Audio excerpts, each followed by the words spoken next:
let's get into the real discussion on this Memorial Stadium thing, because, you know, I've, as you guys know, I've been very interested in this story because you know, I've spent a lot of time in Memorial Stadium. It's a big part of my life. I grew up sitting in South Stadium. We talk to Husker fans all across the state all the time. This is a big deal. I mean, they want to tear it all down. It could be 2 full years, which if you're, you know, talking about it like this, it'd be Dylan Raiola's sophomore and junior year, where 22,500 people may not have seats if they go forward with this project. But the big thing is the money, and they needed to raise $225 million privately.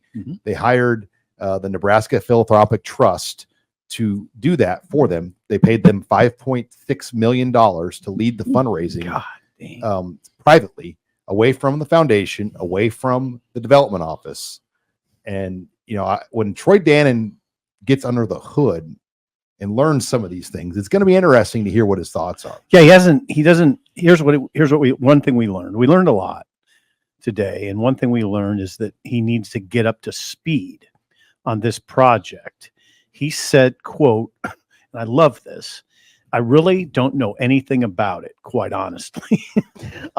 That was, I think, telling that they would maybe I'm reading too much into it. You guys can slow my roll if I am. But the fact they didn't tell him about it, to me, is telling. There's a $600 million project is what we're going to call it. And they didn't tell the man they hired that there was that sitting out there. And he accepted the job almost a week ago. Right. It still doesn't have any frame of reference on what's happening with that. He said there could be a meeting. He said there's a meeting maybe as early as Thursday. Today is Tuesday. That he said that I would try to learn a little bit about it. He did say it'll be something I get myself up to speed on very quickly. So in other words, Chris Koborek, and again, we learned stuff today. Koborek led this hire. I mean, it was his hire, the interim president. I thought maybe that they would have involved Jeffrey Gold, who was just named the president in waiting. He was just the choice candidate or whatever you want to call it. Yeah. But it was Koborek, and he obviously didn't brief Dannon on the project at all during the hiring process. So, yeah, again, you're walking into a situation where we've heard that the fundraising hasn't gone well. And now what do you do? What do you do? I thought the other thing he said that was interesting, Robin, was, I'm going to look at things. How does this help us win? And I thought that was like the tea leaf of tea leaves right there. No doubt. How does spending $450 million right now in today's climate help us win? Does it help win, Rob? Well, and pair that with the point that we were making earlier about how much of an emphasis he's putting on NIL. Like, where do you want that money to go to? Would you rather have nicer bathrooms and better concessions in South Stadium, or would you rather pay for top flight players that are helping you win championships? I'll tell you what, if Rule wins 10 games, when Nebraska football wins, money will come. Well, not only that, but comfort becomes a secondary discussion behind euphoria. And now Sean understands this because he knows people sitting at South Stadium.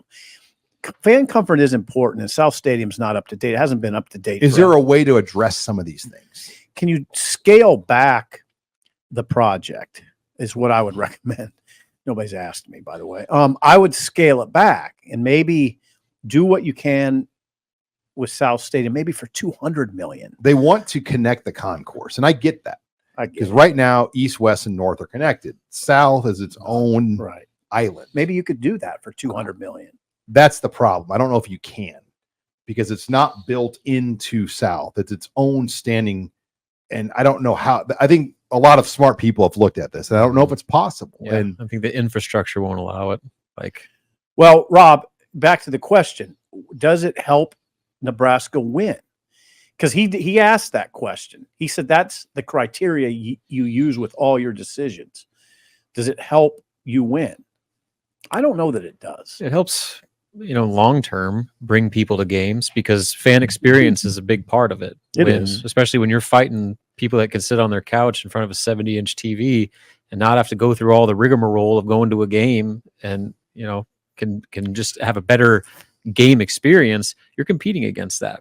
People are paying a lot of money and going through a lot of hassle to come to games. And so once they get there, you want them to have as much reason to come beyond what's happening on the field. I mean, where it's not a huge pain in the butt to go to the bathroom or to get some food where you're missing an entire quarter getting concessions for your family. You know, like those are the types of things that I think you can still address, like you said, Skip, on a much smaller scale than completely revamping the entire stadium. The problem with South, though, is you have 98 rows. And I know that because I sat in row 88. And there's nothing up there. Like you have to go all the way down to go to the bathroom. You have to go all the way down to the concession line. It's not easy. So it's a tough deal. It is. If you're 78 years old, it's a real tough deal to get up that ramp or those. So there's a lot of issues there with that. But if you win, all of a sudden you figure out a way to get comfortable up there. Yeah, it's tough. It's tough. And I recognize the other side of it, guys. The fans are, the student athletes are a priority. The fans are pretty close to the second, probably number 2 priority. The fans are what make this place. Well, and Sean emphasizes that all the time. Rob, you saw it in Memphis. Think about what you saw in Memphis. Incredible. Always take care of the fans. Mm-hmm. Always take care of the fans. Nebraska has to be the envy of most places in the country, all but a few. What you saw in Memphis was incredible. They took over Memphis. Nebraska fans. They took over Beale Street. They took over the arena. You don't see, you didn't see that from Houston. Mm-mm. Texas A&M was outnumbered 10-1, at least 10-1, 10-1 . Sean, that's just the engagement of this fan base for the hardships they've endured. It's remarkable. But I'll tell you one thing. I think if you polled most Nebraska fans, you ask them, would you rather have a better game day experience in the stadium or a winning product on the field?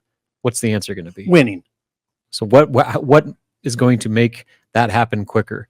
A better stadium or prioritizing NIL and using the funds to get better players? I think that's kind of the direct answer. They could pump, I'm just going to throw a number out. I'm spending people's money, but they could pump $50 million into just amenities. Like, yeah. Okay. I think we're all in agreement on that. Like, okay, the West Stadium, when you walk in there, that's the cafeteria, the study hall place. That's going to be gone. They're moving that into the new building. Huge opportunity to kind of rework that into an entertainment space, a sports bar, a club area, like restaurant, a huge place to enjoy on game days. Like that's going to get done. Like what can you do on that south underneath there? What can you do there? I don't know, but even I think they've got to up the amenities. And what about the north? Like, what are they going to do where the current weight room's at? Like, what's some of no one has ever said what the plans are for like some of these, like Trev Alberts called it the backfill. Like when they move out of there, we go big. What's the backfill plans? And that's where, can you find a way to use 50 million in that? You could. And do more with it. Or does that not get you very far? I don't know. But he did say like, you don't want to be borrowing money in today's interest rates. No, good point. No, Dannon said you don't want to be borrowing hundreds of millions of dollars at 8%. No. So those meetings are going to be interesting.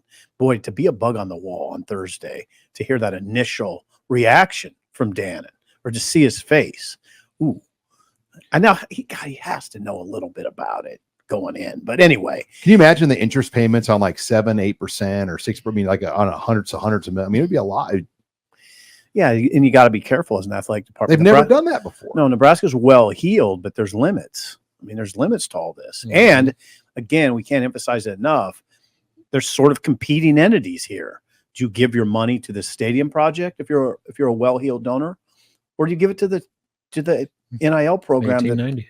And Dannon has tipped his hand already on what he wants to do. He tipped his hand today, didn't he? I think he said it today without saying it. Yeah.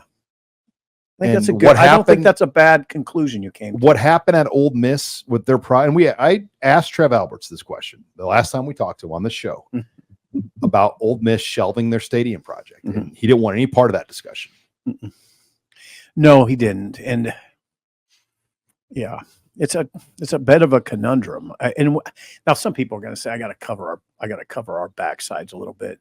Were you guys did you voice your opposition to this project as soon as it came out? Well, if the money was there, I had no problem with it. Yeah, but we were told that they were well on track to raise that money.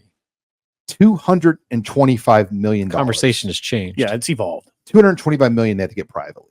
Right. And And what we don't we're even hearing- think they're at 100. They're not even close to 100 is our What- understanding. Yeah. Or they might be, if generously, they might be at 100 Yeah. If, with 125 to go. It's the final bits that are really hard to come by. It's the initial surge you're going to get. Now listen to me, like I've ever. well, I know the fundraised, Go Big project, it took that kind of work to finish that. it was hard. Down to the wire. Down to the wire, down to the wire. So can you pull that magic trick off again in this climate? I don't know.